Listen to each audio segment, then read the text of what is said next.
He was asked a question. He was asked about Ehya, Asher Ehya, was a response given to Moses when he spoke to the burning bush.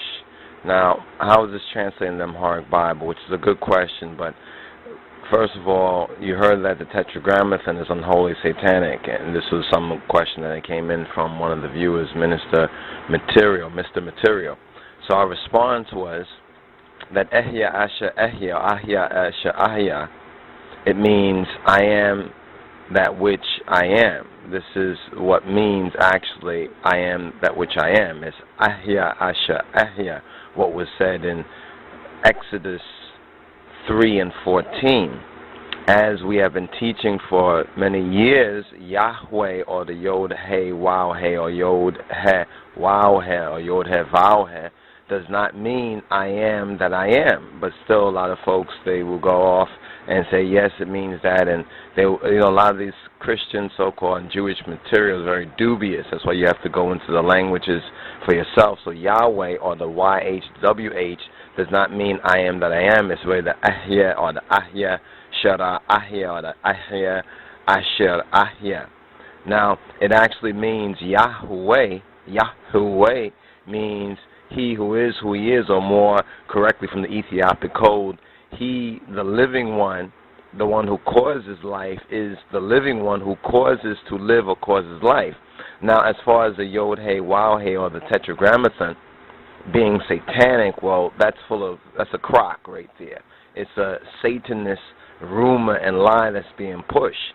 Now, the Tetragrammaton, this whole characterization of it as a Tetragrammaton means the four letters, but as we explained in other lectures, there's actually a Trigrammaton, Yahweh, without the final Hey, and there's also a Bigrammaton, or the Yod and the Hey, Yah, which is Yah, and then also there's a Unigrammaton, or a Unigram, which is Yah. That's a little bit more, that's like advanced Ethiopic metaphysical Torah Bible studies. But now the name, the Tetragrammaton, is a Greek name. So there's a lot of loss in translation, like there's a lot of lost ones who are lost in translation. Now, maybe that's where the Satanism crept in through the Greeks, because the Greeks were very childish, you understand, on the metaphysics. And many of the early Christian writers like Clement of Alexandria and others, they bore witness and they testified to the childishness of the Greek mind. You understand? So now Tetragrammaton becomes a replacement through the Greek teaching, through the Eurocentric teaching, for what the YHWH, and then a lot of things creep in from there. But when we go to the Hebrew, or the Ibrahist, or the ancient Ethiopic, the name is the best descriptor of the true God. When we want to get this word God, now also we have to address this word God, and good is actually more evil. God and good is more evil than so-called YHWH, because the name God is not even Hebrew. And in Hebrew, the word God, when we go to Isaiah the prophet, it actually means a false idol that's known as Fortuna. You understand? Like fortune favors the brave. You probably hear these sayings, these Latin-based sayings. Now, Isaiah condemned God. Isaiah, the prophet Isaiah, condemned the God, or God, the good, which is the false idol of the heathen, or the Goyim, that some Israelites, really many Israelites, had worshipped and then lost their very souls, lost their very way, and got trapped, you understand, in Satan's matrix. Now, when we are speaking English, the words Lord and God are actually far more evil and corrupt than the so-called YHWH. So that lie that's going around about the YHWH being satanic, and some people trying to strain their eye at a gnat and trying to find Satanism, is all a part of the loss and mistranslation and the misappropriation of our culture, our stolen legacy. Now, the problem is that they know, or at least have a good idea as to what it really means, because it's the Ethiopic that has the true ancient biblical Hebrew keys, or it's the Ethiopic, or the good is, that cracks the code. So this is just a quick answer response about the Ehya Shara Ehya, or the Ehya Asher Ehya. And is Asher like Ashe in West Africa, in the Yoruba culture? Is there some connection between Asher, like the tribe, and the part of speech in the Hebrew, Asher and Ashe. It's a very key, interesting thing, and something watching one of these videos, I think Bobby Hemmett doing libations, it kind of came to me, that connection and link, because since Ehye means I am, or I, the living one, I, the one who exists now, the one who is being, am, Asher, Ehye. So Ashe is said when certain so-called deities or ancestors are mentioned in certain West African libations in the very same metaphysical scientific way, or according to the so-called science and the scientia, Greek word, actually Latin word, scientia. In the Greek they say gnosis or gnosis.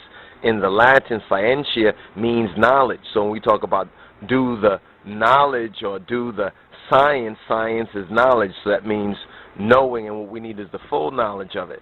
So there's a partial interpolation that's taken as a full knowledge when they say Yahweh means the I am that I am. These are non-Hebrew speakers and non-Ethiopic students who are looking into the English, and from an English perspective, which is another way of lost in translation, because look at this, they keep Abraham's name in there, they keep other people's names in there, and place names in there, and other kind of names in there of people and places, but they take the name of the Most High, and when they do put it in the King James Bible, they put it in a Germanic misinterpretation, adding a V sound to a Y sound because of the German, European, and Ashkenazi lisp. This is why they pervert many of the letters, and the modern Hebrew is really a perversion from the true ancient Shemitic or Ethiopic roots. So just to wrap up and summarize, it's Ehye or Ahya, Asher Ahya, which means I am, I in the sense of I, the one who exists, I, the one who lives, am the one who is living. This is what Yahweh described himself to Moses, to Moses, as. Now when Moses went to the people, he was told to tell them that the Ehye, I who the one who is. So when Moses representing him didn't say, well, I am that one, because they'll say, Moses, you're crazy. You say you spoke to the God of the Hebrews. Now you're saying you are the God of the Hebrews, but you know what I mean? So he didn't go that way. Instead of saying Ehye, he said Yah, which according to the Hebraic logic, once we have those Ethiopic keys, it makes perfect sense. But when you're coming from a Gentile Western misunderstanding, you know, the fools who don't know Hebrew, true biblical Hebrew, because they can't know true biblical Hebrew, they can't learn true biblical Hebrew from the Ashkenazis, you understand? Only the ones who have been dabbling with the Ethiopic, but not telling ones, well, the reason that they're able to read this biblical Hebrew that's not their own language and to claim it as their own is because the Ethiopic, or the Ge'ez, being truly a living language. This is another trick they play on you. They say that Ethiopic is a dead language, but actually it's a living language. You see, so when you hear the fools say Ethiopic is a dead language, but yet it's still a living language. You see, so it's a mind trick, a distraction that they play with you. But this is very key because there's been ones and ones, some of the subscribers asking certain questions and even making certain statements which really has to be addressed. Like, for example, Fat Stacks briefly have responded to Mr.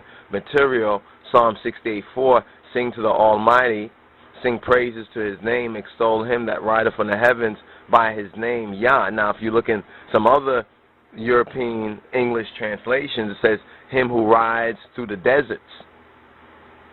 While it says him who ride upon the heavens, so which is it?